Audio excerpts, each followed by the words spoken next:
Kecelakaan terjadi di perlintasan rel kereta api di Jalan Brigjen Sudiarto, belakang Koramil Ambarawa, Desa Losari, Ambarawa, Kabupaten Semarang, pada Minggu tanggal 22 Mei tahun 2022 sore ini. Kecelakaan tersebut melibatkan sebuah mobil minibus angkutan Prona berplat H7406OC, jurusan Salatiga Ambarawa yang tertabrak kereta wisata Ambarawa Tuntang. Dari yang terlihat di lokasi kejadian, mobil minibus ringsek di bagian bodi kiri. Tampak pagar-pagar di sana tampak rusak akibat kecelakaan itu.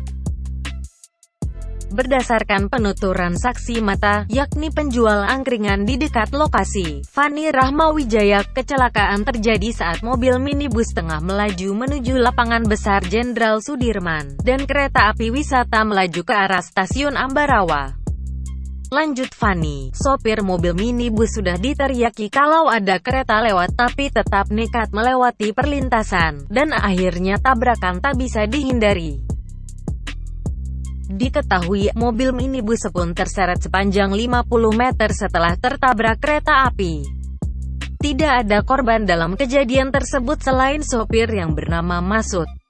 Sementara itu, manajer Humas KAI Daop 4 Semarang, Kris Biantoro, mengatakan bahwa perlintasan tak berpalang tersebut dijaga secara swadaya oleh masyarakat.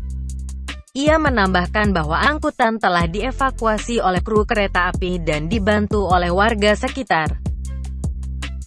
Setelah jalur kereta api dinyatakan aman dari material, kereta api pun melanjutkan perjalanan menuju stasiun Ambarawa.